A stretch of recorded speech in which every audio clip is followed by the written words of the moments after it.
Hi, everybody. This is Jim Rohn.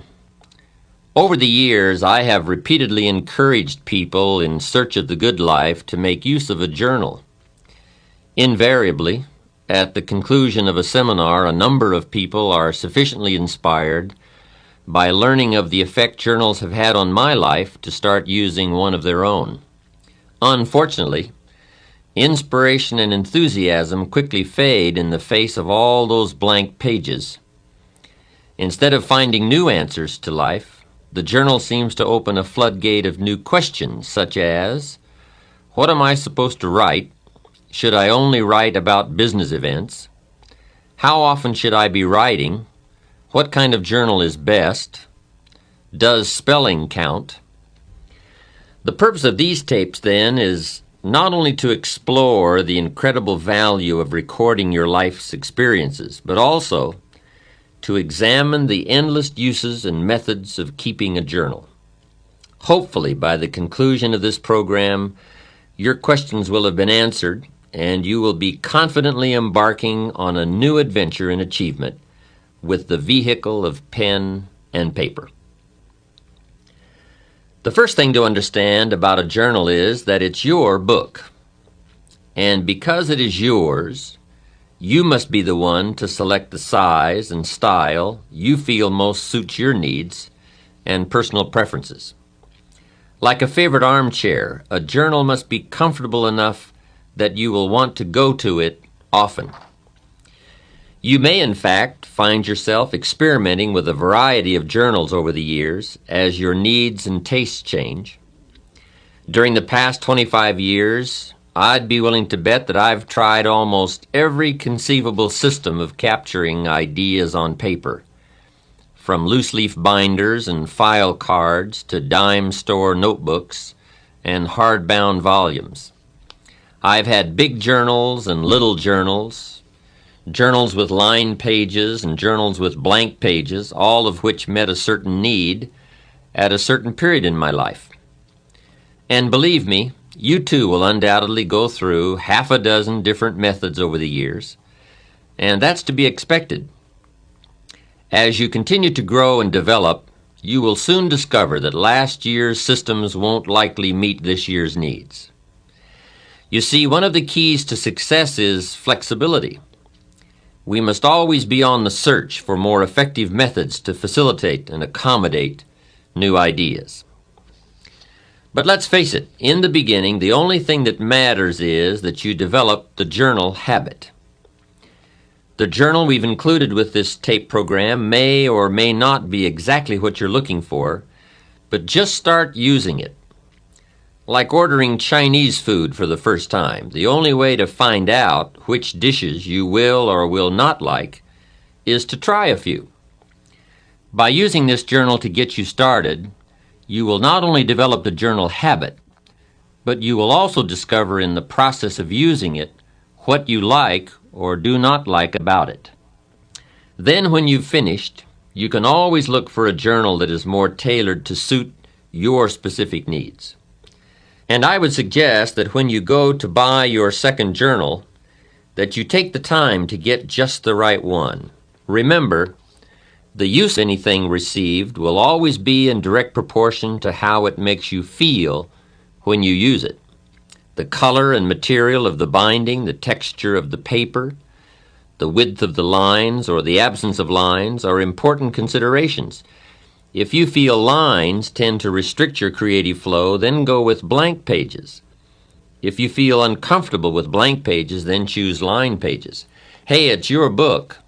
Make sure it reflects what you are. My latest journal is a leather-bound volume for which I paid handsomely, but it's worth every penny I spent. The richness and the smell of the leather in themselves are enticing. It's enjoyable just to hold it in my hands. And two, it's important to me to know that unique ideas are being stored in a suitable place. Somebody once asked me why I pay as much as I do for an empty book. And my answer was simple. I intend to put something valuable in it. Let's face it, you wouldn't store precious gems in an empty cigar box. So why put $1 million idea in a 10-cent book? Just one bit of advice, however. Bear in mind that a journal should be capable of going wherever you go. A journal that requires more space than your briefcase permits, or more room than your desktop allows for you, more often than not, it will be left at home, gathering dust instead of thoughts, and cobwebs instead of observations. But let's get to the heart of the matter. Buying a journal is the easy part. The real challenge lies in filling it up. And that's what we want to deal with now. What should go into a journal if it is to have meaning and value in your life? Perhaps the best way to answer this question is to consider the purposes and functions of a journal.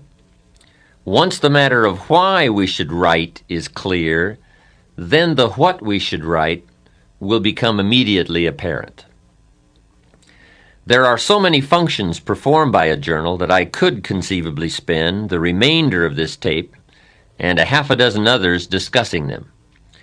But since more important than listening to my reasons for why you should be keeping a journal is getting busy actually using your journal, I'll try to limit the list and merely highlight some of the majors.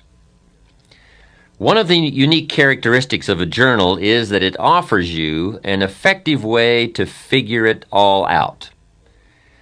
To figure out life, to figure out people, to figure out business dilemmas, and most important of all, to figure out yourself. There is something magical about writing down a problem. It is almost as though in the very act of writing what is wrong, you start to discover ways of making it right. Perhaps the source of this magic lies in the objective perspective that writing affords you. Even though you are describing your problem, your challenge, your life, your uncertainty, and your indecision, the fact that you are writing about it, as opposed to mentally pondering it, creates a space between you and the problem. It is within this space that solutions have room to grow. You see, writing about events and circumstances that occur helps you to clarify exactly what is happening. When we describe life to ourselves only in our minds, our imaginations tend to feed false or distorted information about how things are, positive or negative. When we describe a situation in writing, however, we become more factual, more accurate, and certainly more realistic. Then, as we reread what we have written, we create a new picture in our minds to replace the distorted picture we have been working with. And once we finally see things as they are, rather than as we think they are, we can then see our way clear to make them better. At the conclusion of this program, you might in fact want to use this process to get your journal started. Write about a current dilemma you are facing. Perhaps it is a personal problem, a business matter, a family issue, or a financial problem. Whatever it is, take the time to capture it on paper the way it really is. But remember, writing out the problem is only the first step to creative problem solving and effective decision making. The next step is to carefully analyze what you have written. Here are some of the key things to look for. First, exaggerations or distortions of the truth. Are you really telling it like it is? Take another look. Perhaps your concern is making it seem worse than it is, or your enthusiasm is making it seem better than it is. Second, a tendency to blame circumstances or someone else for your problem instead of seeing yourself as the cause. You see, most of our difficulties are the result of either failing to do what we could have done or in doing in haste what we should never have done. Third, a tendency to expect circumstances, or still worse, other people to change in order for your problem to be solved. Let me remind you one more time that things get better when you get better. Passive hope never has and never will improve human circumstances. And finally, look closely for weak points in the obstacle where you might attack to bring that obstacle to its knees. Remember, David slew Goliath with but one small stone. It usually doesn't take much more than a few minor adjustments in either our attitude or our action plan to solve a major problem. Essentially, you must learn to view your problems like a scientist who puts tiny organisms on a slide. Examine your circumstances through the lens of the microscope of truth to see their real nature, their real perimeters, and their real composition. And two, as you examine your problem, do as any scientist would do. Record your observations. You see, as you continue to refine your statement of the problem, of the way it really is, you will begin to move closer to the solution. And speaking of solutions, be sure to record the ultimate conclusion to your dilemma. If it worked well, then it is worth remembering. And if it didn't work well, as you had hoped it would, then it is even more essential to record the outcome, lest you should find yourself repeating mistakes instead of learning from them. Mistakes in judgment are nothing to be ashamed of. Surely most of our personal growth comes as a result of our errors. But what is truly unforgivable is to make the same mistake twice. Every mistake has its own price tag, but the most costly error anyone can make is an error unlearned and often repeated. If something didn't work, it may be too late to undo the mistake, but it's never too late to make adjustments and revisions in your thinking. You see, better decision-making comes from the better thinking habits, and better thinking habits comes from practical experience, learning both what to do and what not to do. Becoming a more effective thinker on paper is a sure way of becoming a more effective person in practice. As step one for getting used to using your journal, then, I would suggest writing down problems that you encounter and recording all the steps you can take or did take to solve them, as well as their eventual outcomes. Now, I realize this is only a suggestion, but please let me offer you a bit of advice about suggestions. You see, many people will hear this suggestion, agree that it sounds like a good idea to try, and even go so far as to mentally agree to do it sometime. And therein lies the problem, that nebulous word sometime. We all know what happens to the promises we make to do something tomorrow or next week or as soon as we have a chance. Somehow, we never quite get around to doing it. My advice is that if you think a suggestion has merit and that it's worth trying, that you promise yourself you will do it. Make a firm commitment now at the conclusion of this program you will have chosen one of my suggestions and that you will not do another thing until you have opened your journal and written at least one page. Otherwise, to be perfectly honest, you might as well stop the tape now and give it and the journal to a friend.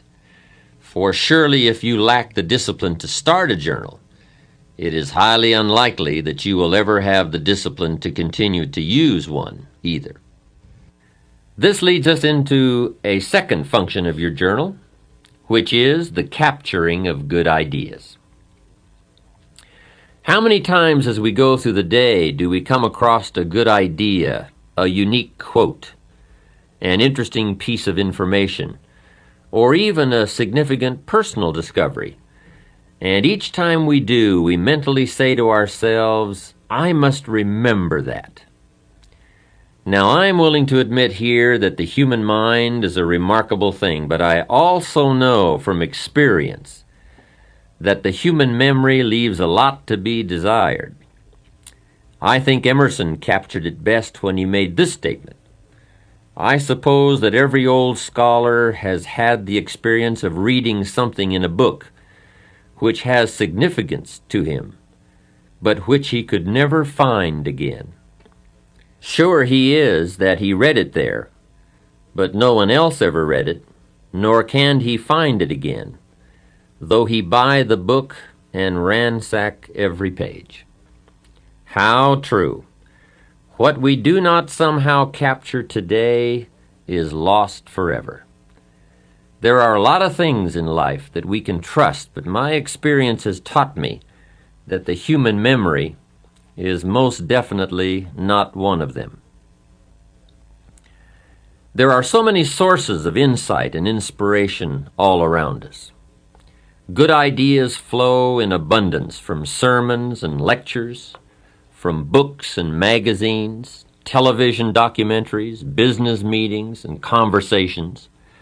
But obviously, for you to capture the ideas, it is essential, as I mentioned earlier, that your journal always be at your side. I remember one time attending a church service in Carmel, California. The sermon that Sunday morning was excellent, so I opened my journal and started taking notes. But out of the 400 people in attendance that day, guess how many of the others were taking notes? Not one. So there I was taking notes in my journal from this sermon, and pretty soon the people around me were starting to give me strange looks. Out of the corner of my eye, I could see them nudging one another and whispering. I felt like some kind of spy. I could almost hear them saying, "He's going to get out of here with some of this stuff." And sure enough, I did. I got the stuff. So what I'm suggesting is that you get in there and get out with some of the stuff. Let other people sit there thinking they can remember it all. Let other people treat opportunity casually, but not you. I would ask you to treat it seriously. Let other people wonder at the end of their lives where it all went wrong, but not you. Let other people play while you work. Fool around while you study. Soak up the sun while you soak up ideas. 10 years from now, they'll still be trying to figure out how to pay the bills, or wondering why their marriage isn't working out, or why they don't seem to be getting ahead professionally, but not you. Life always rewards the serious students for their labors. So, since we all know that it's nearly impossible for most of us to remember the exact phrasing of an inspiring line, or the specific details of a business conference over an extended period of time, we've got to get serious about capturing it now. Generally, if we wait until the end of the day to describe events and happenings and conversations in our journals, the specific details have already escaped us. At best, we are left with scattered fragments, and it's hard to build an exciting future from mere bits and pieces of the past and present. So I would encourage you to get it all down as it comes your way. Financial ideas, personal development ideas, time management ideas, family ideas, business ideas. Everything you have the good fortune to come across. If an idea is worth listening to, worth reading, worth remembering, then it is also worth capturing in your journal. And there are many reasons for making the effort to capture good ideas, not the least of which is the fact that the simple act of writing something on paper helps to etch the idea more firmly in our conscious minds. To hear it, or see it, or read it is one thing. To take the time and make the mental effort to capture it with paper and pen is so much more. Second, every idea has its time and place. As Victor Hugo once wrote, there is one thing stronger than all the armies in the world, and that is an idea whose time has come.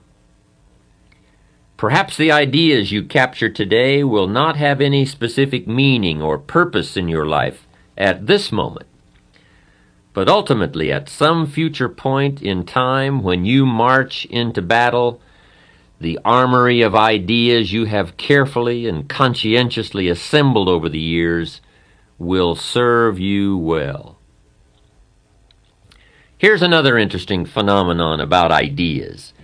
As we collect a variety of thoughts on any given theme or subject, there is a tendency for these individual ideas to come together and form themselves into a whole new idea. Much as the single flakes of snow, when gathered together, can be formed into snowballs and snowballs into snowmen. Or perhaps a more graphic example would be that of the igloo, which is, after all, a dwelling built entirely of tiny snowflakes, which have been compressed by their weight and frozen together over a period of time, such that whole blocks of them may be cut out to build a structure. The successful human being is one who has learned to diversify his interests and gather knowledge from a variety of sources. Gather enough good ideas in one area of life, and you will form a solid block. Gather enough solid blocks together, and you can construct a whole new life. But be aware of one thing. The mental storage bank of good ideas is very much like the bottom drawer of our desks or the extra drawer in the kitchen that holds a collection of valuable items gathered over the years, none of which can ever be found when we go to look for them again because of the chaotic manner in which they were stored. We pour information into our mental computers much like we dump old letters and store coupons into the extra drawer, helter-skelter, and hence irretrievable. One of the first things we attend to when setting up a new business is the development of a filing system for records so that we can easily locate information whenever needed. When we move into a new home, we carefully pack all of our possessions in clearly labeled boxes so that we can find something again in a hurry if needed. But when it comes to facts, to ideas, to observations, we have no system, as though they are incidental rather than essential to our better future. Your journal, then, provides you with the means of logically assembling and storing the pieces of information that come your way. Now, there are many ways to assemble the data in your journal for easy reference. For example, you might find it helpful to keep an index at the back of each volume so that you merely list the highlights of your entries so that your index might read like this: Financial Ideas, pages 5, 53, 96, and 104. Or, Ideas for Increasing Company Efficiency, pages 46, 82, and 111.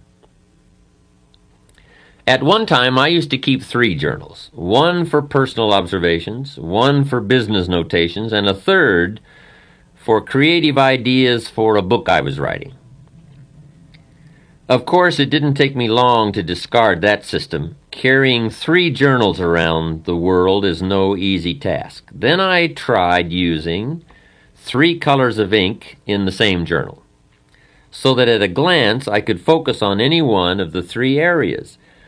While it was certainly easier carrying 3 pens than 3 journals, it was still somewhat of a cumbersome system.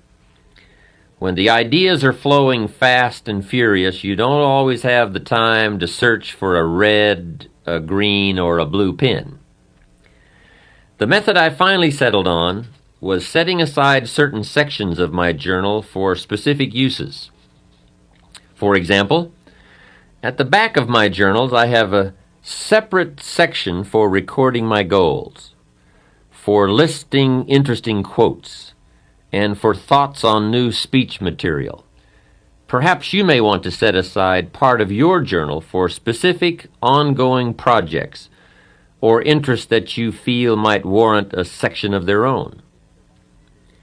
Choose one of these methods or devise a new one, but make sure you set up some kind of system. Remember, failure more often than not is attributable to lack of information about how to succeed. Each of us has the capacity to seek out the information we require to achieve our goals. Unfortunately, we do not all have the discipline required to gather the data systematically so that the raw material is easily accessible and ready to be put into practical use the moment opportunity presents itself. How sad it would be if opportunity came knocking on your door, but you had to keep him waiting while you rummaged through drawers and files for the key. Undoubtedly, by the time most people have finally located the key, opportunity has long since become impatient and gone on to knock on the door of someone else. Next, by taking the time to capture and assemble information in our journals, we now have the added benefit of being able to review these ideas whenever we wish. You don't have to run back to the library to reread the book you borrowed last year, or call a friend on the phone and try to reconstruct the conversation you had last month. If you've captured the essence of the conversation or the highlights of the book in your journal, it will always be there for you to refer to. And here is the key point. For your journals to have their greatest value, they must be frequently reviewed. You see, writing in journals is merely a way of capturing information, but it is by rereading our journals that we begin the process of translating information into practical knowledge about ourselves, our environment, our relationships, our businesses, our financial affairs, our dreams, and our own better future. I would strongly urge you to set aside a day each week, or at the very least each month, to review your recent entries.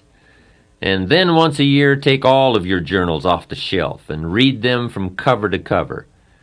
What you read will probably make an incredible story of personal growth. You see, more than anything else, a journal is a place to document the development of your own life. It is a textbook of self-discovery and self-awareness.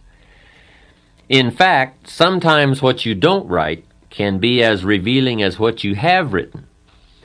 A friend of mine recently shared with me the discovery that in rereading her journals, she realized that everything she had written centered around other people's lives, their accomplishments, their failures, their dreams, their needs.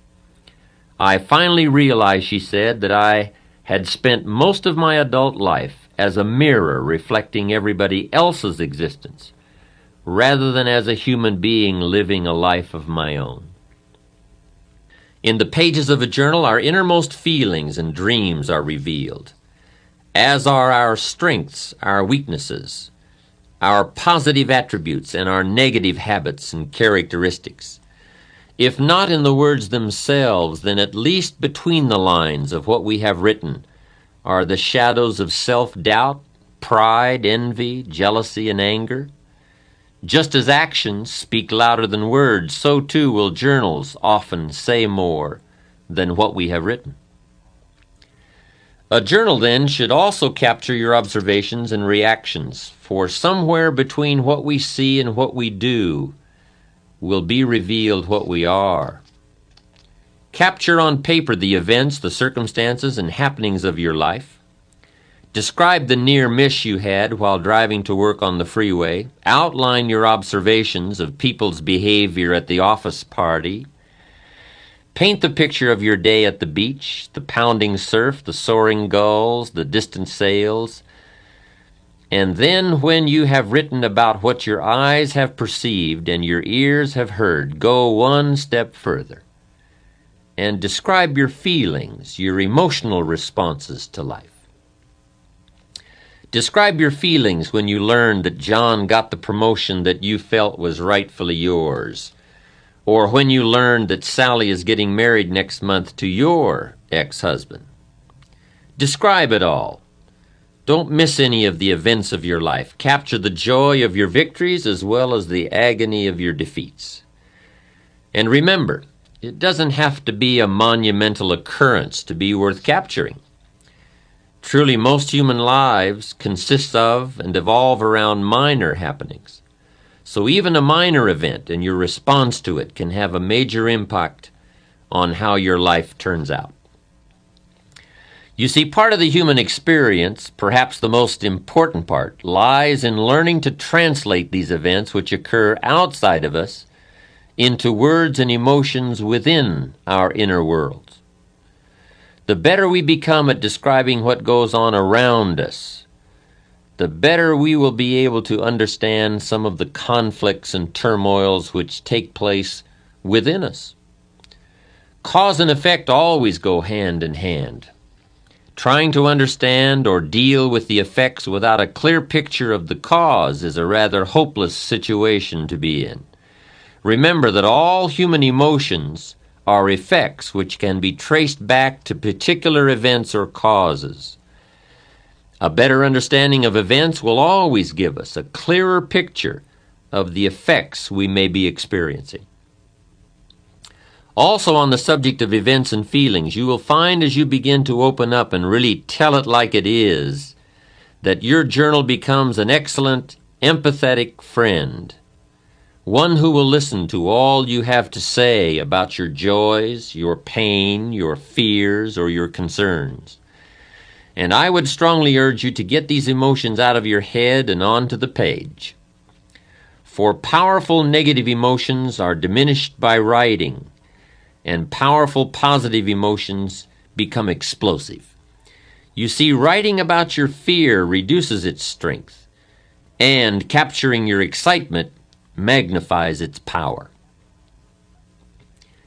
And feel free to say it all. These are your private collections, your personal recollections.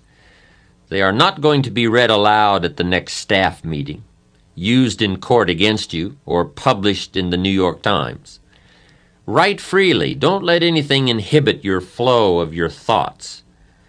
Write in half sentences. Break all the rules of grammar and punctuation if you choose. Draw pictures, make diagrams. Anything goes. Neatness doesn't count, and neither does spelling. This is one place where you should feel free to say it all, and say it as you wish. By the way, if you feel uncomfortable abandoning the rules of your 8th grade English teacher, then this too should tell you something about yourself.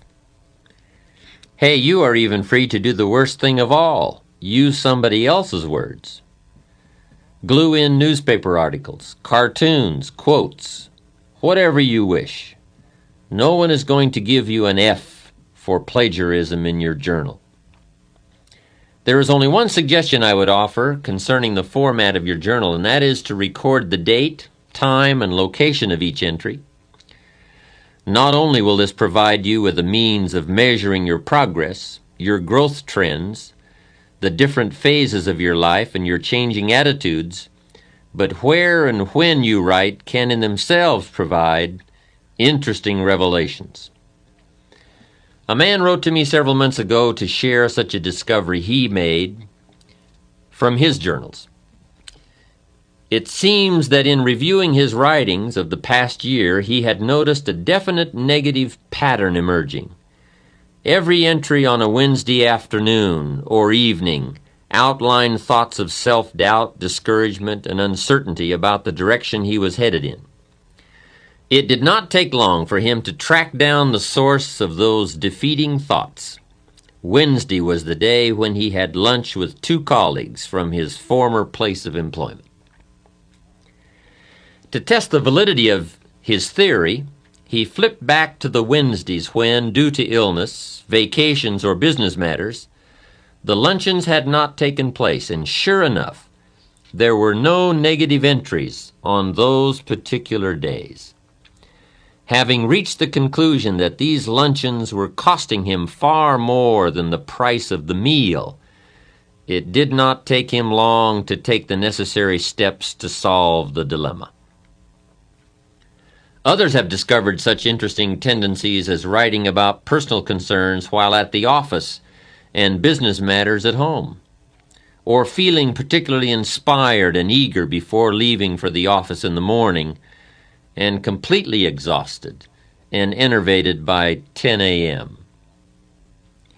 Remember, everything affects everything else. Your environment, your associations, your family, your friends, even your occupation has an effect on you.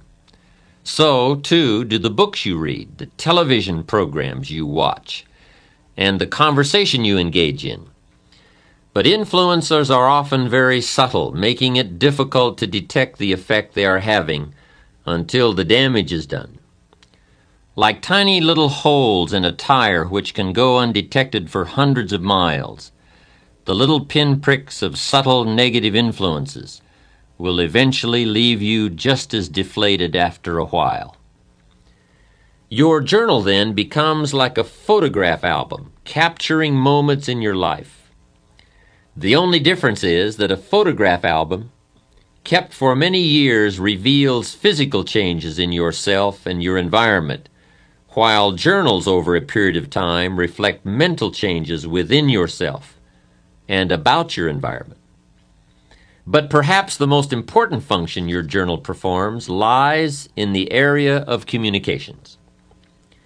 First and foremost, your journal gives you a chance to talk to yourself and to hear what you are saying about your life, your future, your relationships, and your goals.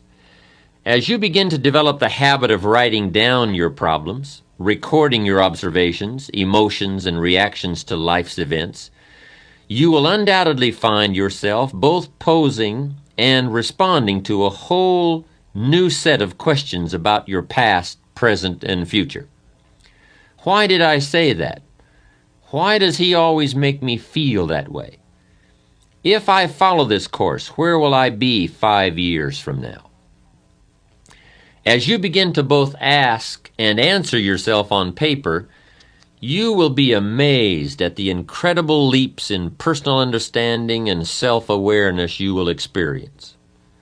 And remember, any positive change which occurs within you will ultimately manifest itself in a positive result outside of you, in your social or professional world, your attitude, your bank account, your habits, and even your appearance. We stand forever exposed to life and to the endless variations that make up the human drama. Our task as human beings is twofold. First, we must effectively translate what is going on around us into terms we can comprehend. And second, we must effectively express what is going on within us into terms the rest of the world can understand. Despite the major technological advances enabling us to communicate globally and perhaps even extraterrestrially, I would suggest that while our means of communication has greatly improved, we are still living in the dark ages when it comes to saying what we mean and understanding the meaning of what is being said. As William James wisely observed, the most immutable barrier in nature is between one man's thoughts and another's. As much as we live together, work together, try together, grow together, discover together, explore together, and even pray together, man is truly an island unto himself, cut off from other human islands by the deep channels of non-communication. Writing in your journal is one of the best ways I know of to develop more effective communication skills. As you become better at describing life to yourself, you will find that you become better at describing yourself to life. Put into more practical terms, as you become better at saying what you really want and how you really feel to yourself, you will be able to better express yourself and your feelings to others, and in return, better able to understand what others are really feeling and really saying to you. You see, communicating with people our own age, or who have similar educational backgrounds, incomes, professions, or beliefs, is a relatively easy process. But what about the two people who are, to all outward appearances, radically different? A teenager and a 40-year-old father, a high school dropout and a college professor, a successful lawyer and an unemployed auto worker. Now the real challenges of communication begin to manifest themselves, but they are challenges that using a journal can help us overcome.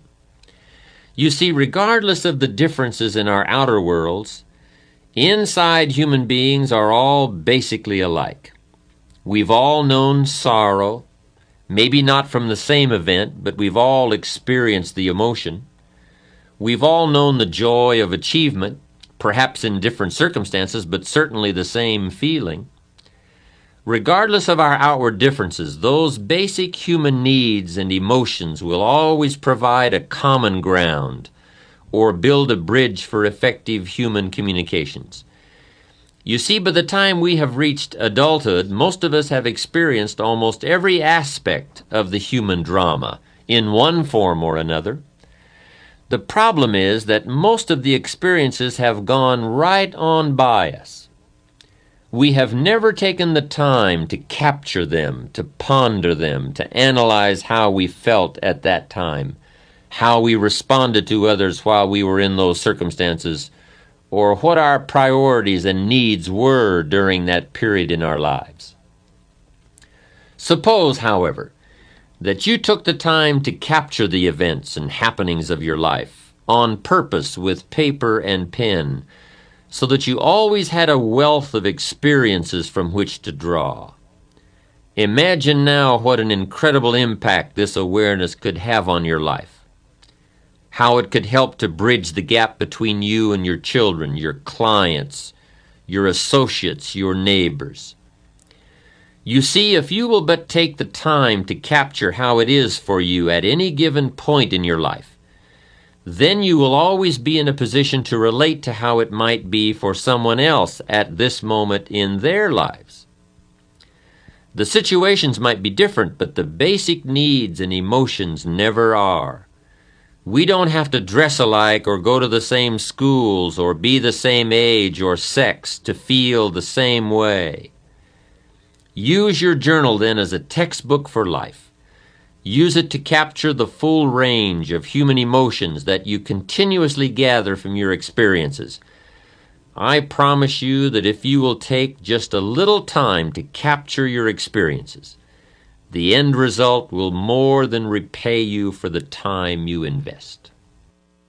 Now here's another question frequently posed about using a journal. The question is, how often should I be writing? The answer to that is simple: as often as you wish and as often as you need. There are two extremes to avoid: never writing in your journal and constantly writing in your journal. In the first instance, you will be participating in life without capturing it, and in the latter case, you will be capturing life without participating in it. Life should be a delicate blend of both observation and action. And let me stress again that the first discipline to be mastered in using a journal is to develop the habit of always having it with you. If you do not open it for weeks at a time, that's okay. Just get into the habit of carrying it. Without much effort on your part, plenty of opportunities for putting it to use will present themselves. Also, the simple act of carrying your journal speaks to the world. It says, I am a conscious observer and participant in life's events. When you present yourself to life as a serious student, life will respond by providing you with an endless opportunity to learn and grow and develop and enhance any and all aspects of your life. Remember, no tape program, no book, no seminar, and no encouragement from me can help you to develop the discipline to use your journal. Experience has taught me that the most I can hope to do is trigger your interest and enthusiasm. Recently, I had the chance to address a group I had spoken to several months before. The last time I had been with them, I had given one of my all-time best speeches on the importance of thinking on paper, with a particular emphasis on using a journal. They were an enthusiastic and responsive group, and it appeared from the many letters and cards that flowed in after my speech that my ideas had been particularly well received. However, just after I was introduced the second time, I asked the group one question: how many of you are now using a journal? I am sad to report that out of a group of almost 500, only a few hands were raised. The rest of the audience exchanged sheepish glances, much as you might give your doctor when he asks you if you have cut down on smoking. The mysterious workings of the human mind never cease to amaze me. We all know what is good for us. We all know that it will keep us healthy or happy or prosperous, but somehow we fool ourselves into believing that we'll start tomorrow. Tomorrow I will buy that book and read it. Tomorrow I will go on that exercise program. Tomorrow I will speak to John about that problem. Some people will actually listen to this tape, agree that keeping a journal could indeed change their lives dramatically, and yet never get around to writing the first page. But don't let that be you. I assure you that by the time you have finished listening to this program, the only thing that will stand between your intent and your accomplishment will be your ability to discipline yourself to get started. And believe me, once you get started, once you make the effort to begin, once you develop the journal habit, you'll be giving your own lectures to friends and associates about its rewards. In the final analysis, whether you decide to start a journal, and still more important, whether you exercise the discipline to use it, the decision and the action must come from inside you. No wise counsel from any source will ever replace the intensity that comes from a personal commitment to excellence. It is often said that reality is the best beginning, and perhaps it might also be the best beginning for your journal. One of the first entries you will want to consider making is a complete account of how it is for you right at this moment in your life. What's got you turned on? What's got you turned off? How is it going at home, at work? Are you happy, frustrated, excited, perplexed, worried, doubtful, or any or all of the above?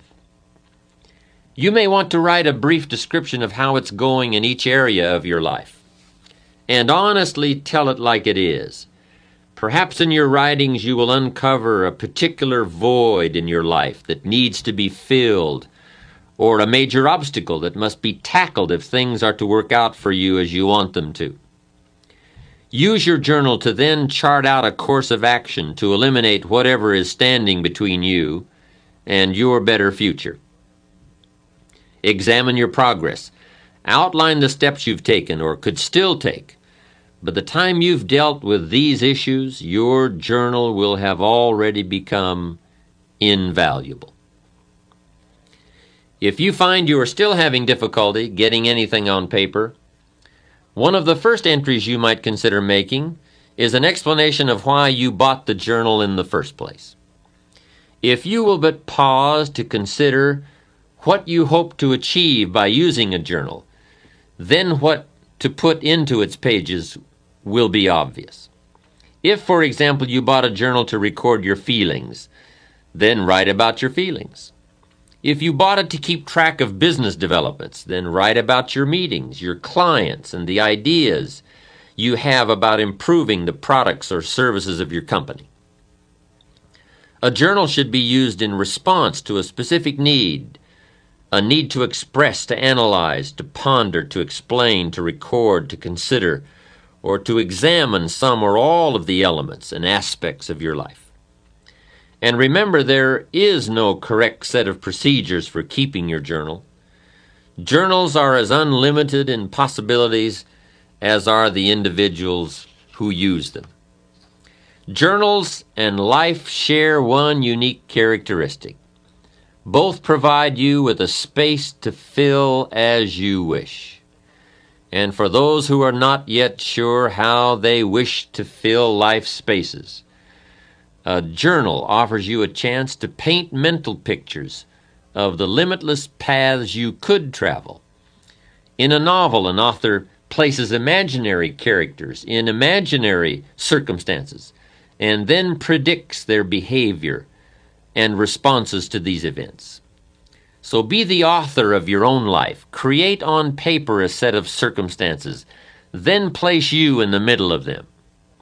How would you feel about doing that?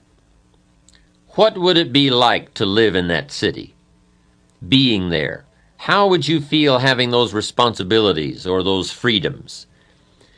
Pick a direction and travel with your imagination to new environments, to new positions, to new opportunities. Create on paper an ideal job. Describe an ideal relationship. State an ideal income. Outline an ideal code of personal behavior. Design an ideal lifestyle. Then take your dreams and transfer them into written goals with priorities and deadlines. List the specific steps you must take in order to achieve them, and then write out a detailed plan of action. Take your dreams for your mind to the page, and then take them from the pages of your journal and make them happen in your life. Learn to paint these mental pictures, and then, like an artist, create something of substance on the canvas of your life, using all of your available resources. Add new color, new depths, new dimensions, new meanings to where and who you currently are by exploring where and who you still can be. Set yourself free and explore the possibilities of life with paper and pen. There's no risk involved. You cannot fail.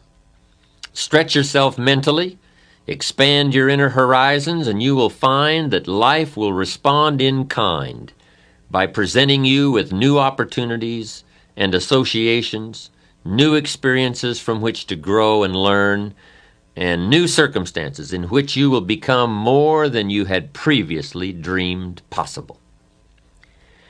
Remember the advice of Napoleon Hill, who wrote that whatever the human mind can conceive and believe, it can also achieve. Ponder also the biblical suggestion that as a man thinketh, so he becomes. And know without the shadow of all doubt that whatever you create on the pages of your journal, you can, with enough belief, commitment, discipline, and desire, create in your life. In closing, I would like to share with you the following thoughts from Will and Ariel Durant's 100-page masterpiece, The Lessons of History. Civilization, they wrote, is not inherited. It has to be learned and earned by each generation anew. Consider education not as the painful accumulation of facts and dates, nor merely the necessary preparation of the individual to earn his keep in the world, but as the transmission of our mental, moral, technical, and aesthetic heritage, as fully as possible to as many as possible, for the enlargement of man's understanding, control, embellishment, and enjoyment of life. If a man is fortunate, he will, before he dies, gather up as much as he can of his civilized heritage and transmit it to his children. And to his final breath, he will be grateful for this inexhaustible legacy, knowing that it is our nourishing mother and our lasting life. Gather up all you can, the hopes, the sorrows, the lessons, the friendships, the achievements, and the disappointments. Gather it all that it may teach you, and in turn that the lessons you have learned may become perhaps part of the legacy that you leave behind for your children and indeed the world at large. Let your journals capture your personal history, and in doing so, they add to the history of all mankind and to our collective heritage. Truly, the most valuable treasure anyone can leave behind is the knowledge they have acquired in their one lifetime. It has been suggested that what we are, a unique creation of unlimited possibilities and potential, is God's gift to us, and that what we do with all that we are, the works we do, the lives we enrich, and the contributions we make, are our gifts to God. May your life be devoted to becoming all that you can become, and may your journals capture every moment of the adventure.